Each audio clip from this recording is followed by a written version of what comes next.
Dviračių miestų tituluojamam Panevėžiui dviratininkų kritika. Kodėl nevažiuoja dviračių taku? Šituo? Žinokit, baisu važiuoti, nes galiu net susižeisti čia. Ne vieną kartą jau buvau nugriuvęs. Tai baiminas dėl tokių dviračių takų. Saugumo dėliai persikėlus į važiuojamąją dalį vairuotojų nepasitenkinimas. Aišku, vairuotojai pypsina, bet stengiamės gyventi. Anot Romo, dviračių takams mieste stinga vientisumo. Šiaip yra gerų takų tikrai, negaliu sakyti, kad bet daugelis takų yra taip, kad nesuprasi, kur prasideda ir kur baigėsi. Dviračių entuziastas turi savo viziją ir svajonę.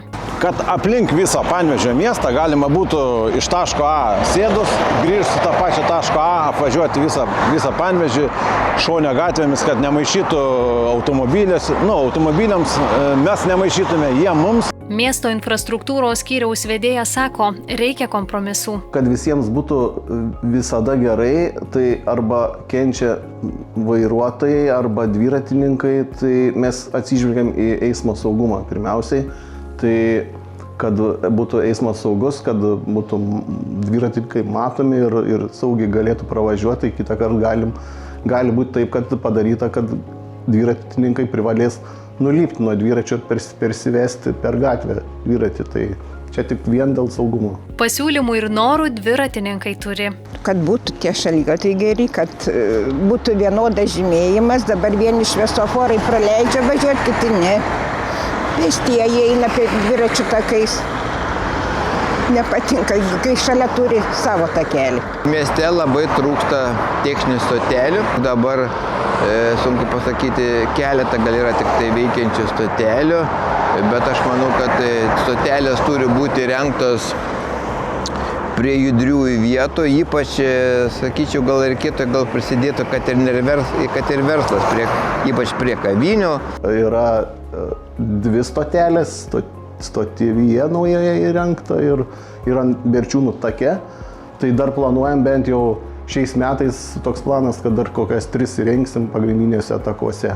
Techninės stotelės dažnai tampa vandalų taikiniu. Būna visko, būna ir raktai nutraukti, ir oro pompos sugadintos. Visko būna, bet tvarkomės, susitvarkom ir toliau naudojam. Dar vienas trokštamas infrastruktūros pagerinimas dviračių saugyklos. Mieste labai trūksta dviračių saugyklos, tai yra 2 rūšių, tai būtų uždaros ir atviros. Tokia mintis yra ir kaip sakant, dar konkretaus plano nėra, bet galvojam apie dviračių saugyklas. Kol saugyklų nėra, dviratininkai atsargus. Dviračio aš net neturiu tokių minčių, kad palikti, nes dviratis yra brangi transporto priemonė. Jų prirakinti, nežinau, su kuo reikia prirakinti, kad nepavogtų. Ir tokių, kaip, sakykime, užsienį, jeigu kalbam apie užsienio, ten kur dviračių saugykla kažkokia, tai tikrai nėra pas mus. Aš Panevėžy bent nesu girdėjęs, galbūt iki manęs to žinias nedėjo, bet aš nemačiau. Saugyklų belaukiant pareigūnai primena, kad dviračio neprirakinto palikti nederėtų.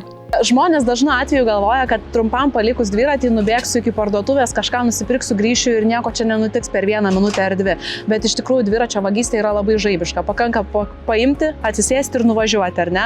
Tai, gyventojams reikėtų būti sąmoningiems ir dviračio net ir trumpam nepalikti neprirakinto.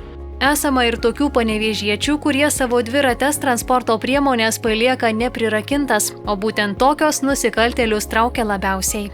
Pastarųjų įvykių tendencijas pastebime, kad lengviau ir greičiau yra pavogti neprirakintą dviratį ir tokių atvejų, kad būtų pavogtas prirakintas dviratis, netgi, žinokit, neprisimenu ir manau, kad pastaraisiais mėnesiais tikrai nebuvo. Įvykus vagystei policija skatina nedelsti ir kuo skubiau pranešti apie incidentą. O dviračių infrastruktūrą mieste dviratininkai ir savivaldybės atstovai vertina skirtingai. Pagal gyventojų atsiliepimus ir šiaip pagal visą bendrą situaciją, tai manyčiau 8 tvirtiem tai tikrai taip. Stipriu 4. Negaliu sakyti, kad labai prastai, gerai, pakelkim iki 5, todėl kad kažkokia dalis yra tikrai atnaujintų, dėl kurių labai džiaugiamės ir labai jaučiame saugiai, bet didžioji infrastruktūra yra prasta, sena, prasta, gal taip sakykime, ir nesaugi. Kol savivaldybė ieško kompromisų plėtrai, o dviratininkai akcentuoja saugumo ir vientisumo trūkumą, abi pusės sutinka, yra kur tobulėti, tačiau Panevėžys keičiasi į gerą pusę.